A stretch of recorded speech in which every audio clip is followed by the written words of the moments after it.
कोई आदमी अस्वस्थ हो और कोई षड्यंत्र कर रहा हो अ, कि इनका ठीक से स्वास्थ्य का परीक्षण नहीं हो, ठीक जगह से दवा समय पर नहीं मिले, तो हमने क्या गलत कहा? हम तो पुराने ताकत रहती है तो सब लोग मानता है, ताकत कमजोर होगी तो कोई नहीं मानेगा। ये तो बहुत तय बात है। नीतीश कुमार के पास आज भी ताकत है।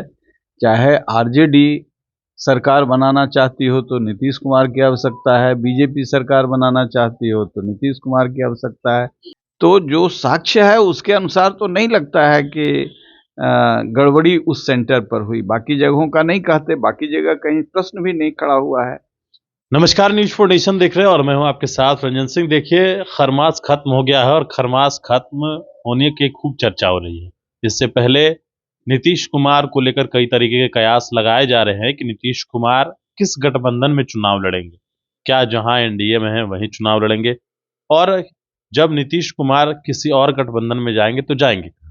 दूसरी बात, तीसरी बात यह है कि आखिरकार जो नीतीश कुमार की तबीयत के बारे में लगातार सवाल खड़े हो रहे हैं कि आखिरकार नीतीश कुमार कुछ बोलना चाहते हैं तो मंत्री, डिप्टी सीएम बगल से चलिए सर, हटिए सर, इस तरीके की बात करते हैं।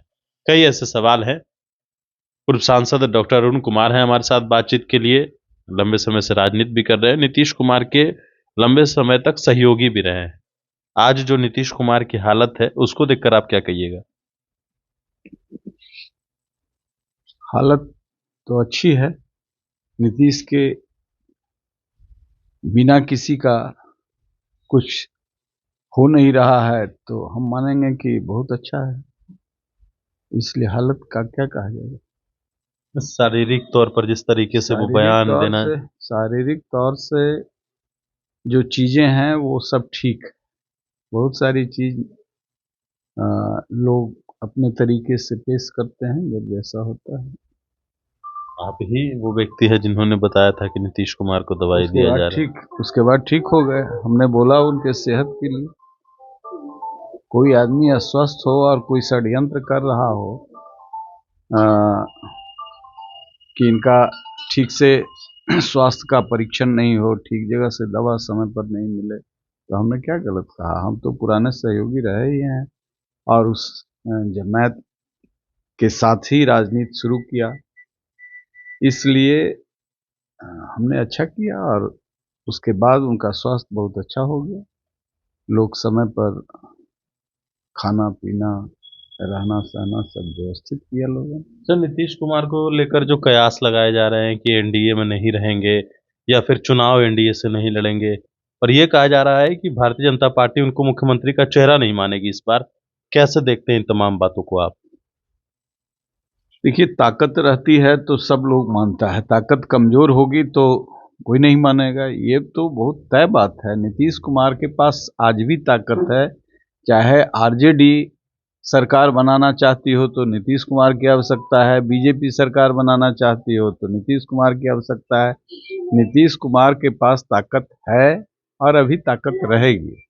इसलिए ये बनाना कोई चेहरा थोड़े बनाता है, ताकत रहती है तो चेहरा बनाता है।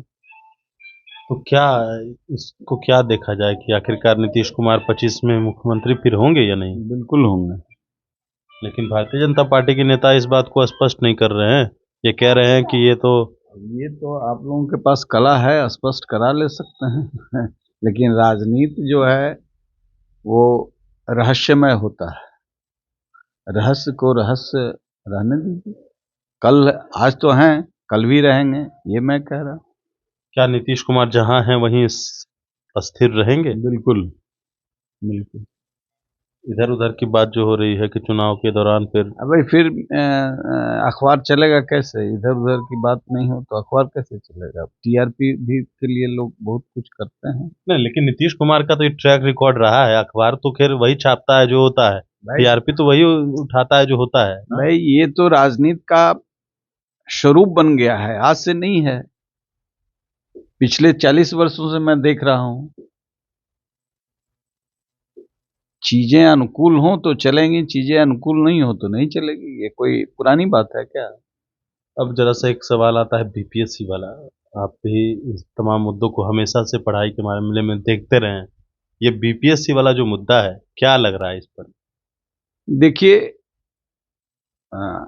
और बार तो चीजें थीं जिस पर बराबर शंका बना रहा है, लेकिन इस बार जब शुद्ध परीक्षा लिया गया, कोई सेंटर पर जिस तरीके से गड़बड़ी पैदा की गई, ये लगता है कि ये पॉलिटिकल मोटिवेटेड है।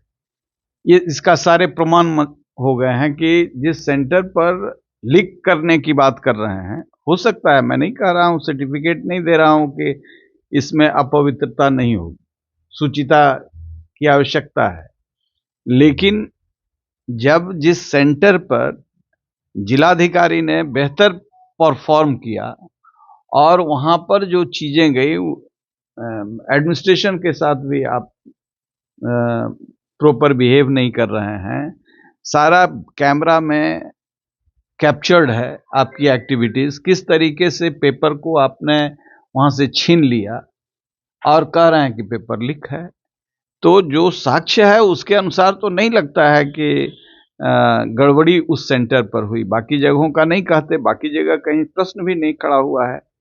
जब चीजें बहुत गड़बड़ी का, और ये पूरे ये कोई नहीं बिहार का है, परीक्षा की शुचिता कहीं ना कहीं शक के घेरे में है, एक जगह नहीं है, पूरे देश में है, और एक सरकार में नहीं है, सभी सरकार में है। तो नौजवानों का दुखी होना स्वाभाविक है।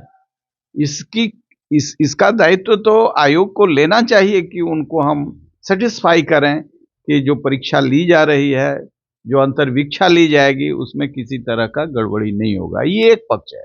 दूसरा पक्ष है पॉलिटिकली उससे गेन करना, विद्यार्थियों को आगे बढ़ा करके कई तरह के इसमें अराजक तत्वों को भी जोड़ देना उचित नहीं। तो प्रशांत किशोर आमरण अनशन पर अभी भी बैठे हुए हैं, अन्न ग्रहण नहीं कर रहे हैं। उनको अन्न ग्रहण करना चाहिए, वैल्यूएबल एसेट हैं स्टेट के, देश के भी। बहुत सरकार बनाए हैं, बहुत सरकार बिगाड़े हैं, तो उनको इस तरीके से अन्न जल न लेने से रातों रात कोई व्यवस्था बदल जाएगी, ऐसा नहीं है। मैं भी 40 साल से राजनीति में हूं, मैं जो चाहता हूं वही नहीं होता है, इसलिए आंदोलन का तरीका ठीक है, प्रोटेस्ट का तरीका ठीक है, लेकिन अन्न जल लेते हुए प्रोटेस्ट करें। चलिए, देखिए, हमारे साथ पूर्व सांसद डॉक्टर अरुण कुमार थे और तमाम सवालों का जवाब भी इन्होंने दिया है। बड़ी इंफॉर्मेशन के साथ नमस्कार।